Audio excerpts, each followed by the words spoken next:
Bom dia, meus queridos, tudo tranquilo? Bom, depois de termos finalizado o assunto sobre reprodução humana, hoje é dia de conversarmos sobre programa de saúde, onde vamos abordar protozooses, ou seja, doenças causadas pelos parasitas do tipo protozoários, tá? E na aula de hoje nós vamos abordar duas dessas doenças aqui, ó. Doenças de Chagas e malária são as que mais se destacam aí nesse estudo das doenças causadas pelos protozoários. Bom, turma, o legal dessa aula é que a gente aprende aqui um fichamento que serve como modelo para o estudo de várias outras doenças. Por isso se chama um programa de saúde. Nós temos aqui uma estratégia de entendimento de enfermidades, de doenças que podem aí interferir na saúde humana. E esse fichamento que eu estou me referindo para vocês ocorre no seguinte modelo, onde primeiramente a gente se atenta ao nome de uma doença, como por exemplo, doença de Chagas, tá? E depois segue pelas seguintes etapas. Agente etiológico. Qual é o nome do causador da doença que nós estamos estudando, tá, turma? Esse indivíduo ele é de uma determinada espécie, né? É interessante nós conhecermos aí a escrita correta do nome dessa espécie, de que tipo de ser é, qual a classificação dele, todos esses detalhes aí na questão do agente etiológico. HI, hospedeiro intermediário, ali no ciclo, quem que é um hospedeiro intermediário e um hospedeiro definitivo, viu? Aqui nós temos um T de transmissão. Como que a transmissão dessa doença ocorre? É por contato direto entre os indivíduos? É por transfusão sanguínea? É por relação sexual desprotegida? Como é isso, né? Envolve um vetor, um mosquito? Então, tá aí, a gente descreve também a transmissão. Sintomas, o que o indivíduo sente? Como que aquela doença afeta o seu corpo, o funcionamento dos seus órgãos, dos seus sistemas. Como que o corpo reage em relação a essa doença, a essa enfermidade? São os sintomas.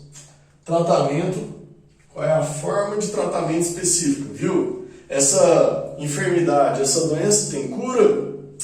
Vamos estar trabalhando aí também. PX é profilaxia, que é o mesmo que prevenção. Essa doença pode ser evitada, pode ser prevenida tomando-se quais atitudes? D de diagnóstico. Como perceber, como concluir efetivamente que um indivíduo está com determinada enfermidade, a qual se suspeita. Esse é o nosso fichamento de como estudar qualquer tipo de doença, quando o nosso objetivo é esse, entender um programa de saúde. Beleza? Então, no seu caderno, você pode separar um caderno só para isso, para o estudo das doenças, você que está se preparando para o vestibular aí. E nesse caderno você vai seguir essas etapas aí ao descrever doença por doença. Hoje nós estamos estudando aqui doenças causadas por protozoários, mas tem também as viroses, as bacterioses, tá certo? As micoses, entre outras várias doenças. Você pode estar fazendo esse mesmo fichamento.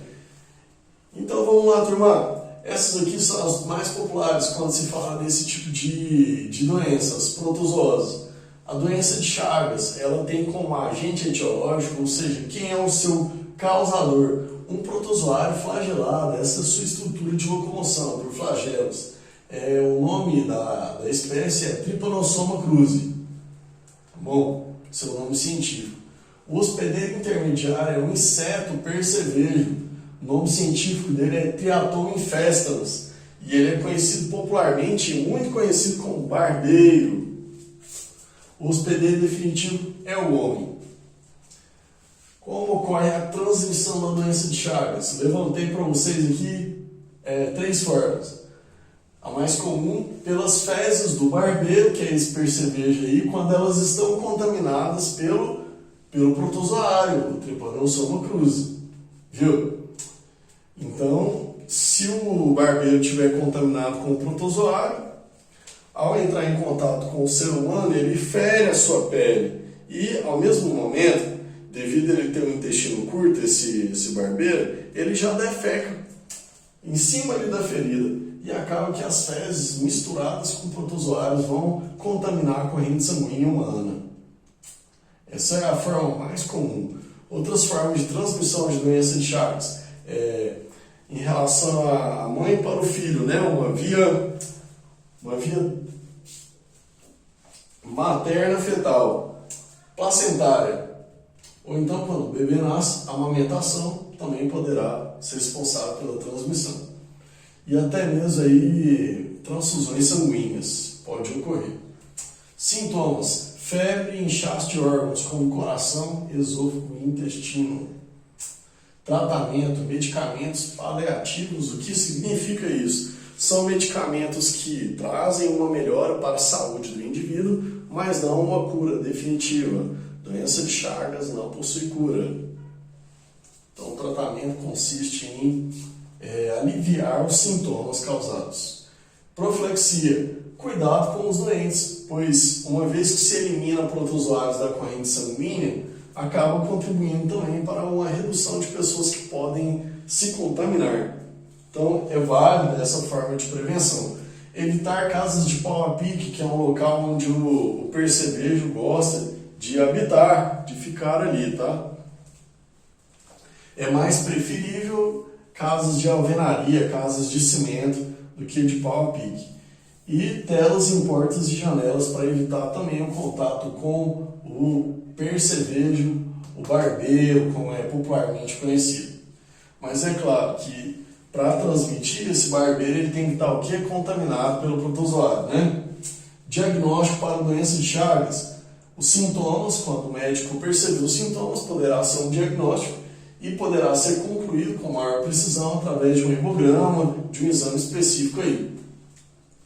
Beleza, galera? Essa é a doença de Chagas. E aqui nós temos também uma conversa sobre a malária, que é outra protozoose muito popular. Tá certo? A malária ela tem como agente etiológico o protozoário esporozoário, ou seja, sem estrutura de locomoção, do gênero Plasmodium. Viu? Então, protozoários do gênero Plasmodium são responsáveis pela doença malária. Aqui eu listei para vocês as 4 principais espécies do gênero Plasmodium que são associadas à malária: Plasmodium falciparum, Plasmodium vivax, Plasmodium malariae e Plasmodium ovidii. Viu, turma? Quem é o hospedeiro intermediário? É o homem. E o hospedeiro definitivo, o inseto, mosquito Anopheles. Ó, não é o mosquito Aedes aegypti, hein? É outro mosquito, o mosquito Anopheles. Vejam o detalhe, que agora o homem é o hospedeiro intermediário, não definitivo como aqui. É porque esse critério, preste bem atenção, depende-se de que em qual dos indivíduos ocorre a reprodução sexuada e assexuada, tá? Será o hospedeiro definitivo aquele indivíduo em que ocorre a reprodução sexuada. Por isso, mosquito Anopheles, dessa vez ele ficou com o hospedeiro definitivo, porque é nele que o protozoário se reproduz sexuadamente, enquanto que no homem o protozoário se reproduz assexuadamente. Como que ocorre a transmissão da malária? É através da picada do mosquito Anopheles com saliva contaminada pelo protozoário, algum desses aqui dessa espécie. Ó. É assim que se contamina por malária, pela picada do mosquito Anopheles, nas regiões onde ele é mais comum. No nosso país, por exemplo, esse mosquito será mais comum na região tropical, não só no nosso país, mas em vários outros também, onde há elevada temperatura e umidade que contribui para o ciclo reprodutivo e desenvolvimento desse mosquito. Sintomas, tá? Um sintoma típico aí, febre intermitente. O que seria esse tipo de febre? É uma febre que tem intervalos. Ela tem picos, tá? Temperaturas elevadas, e após um período ela normaliza, volta-se a temperatura normal do indivíduo. Depois a temperatura sobe de novo, muito alta, e depois ela normaliza novamente. Então essa oscilação aí de temperatura corporal é o principal sintoma da malária. Então, dependendo da espécie do gênero Plasmodium, a duração do pico de temperatura, ou seja, temperatura mais elevada, ela altera. O Plasmodium falciparum, ele tem o seu momento de febre, de temperatura alta, em até 48 horas, enquanto as outras espécies de até 72 horas. Como prevenir malária? As prevenções relacionadas à dengue são semelhantes e podem ser utilizadas na prevenção dessa doença também. Por quê? Porque ambas têm como transmissão através de mosquitos, né? Mosquitos que transportam o agente etiológico, ou seja, o agente causador da doença. Então, aquelas atitudes que nós conhecemos para evitar a dengue também valem para a malária. Atitudes que nós utilizamos também para evitar, para prevenir doenças como zika, chikungunya, febre amarela, tá bom? Porque estão relacionadas a mosquito no ciclo de transmissão.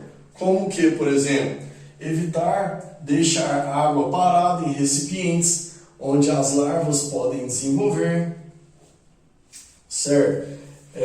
Uso de repelentes, telas em portas e janelas, controle biológico do mosquito, entre várias outras atitudes. Não acúmulo de lixo, são algumas das medidas. Então é isso, pessoal. Esse é o estudo das nossas protozoas. Espero que vocês tenham aproveitado bastante aí o esqueminha. E as atividades estão postadas. E no nosso próximo encontro iremos reforçar essas ideias aí, tá bom? Então, bons estudos para vocês. Muito obrigado pela atenção e até a próxima. Valeu!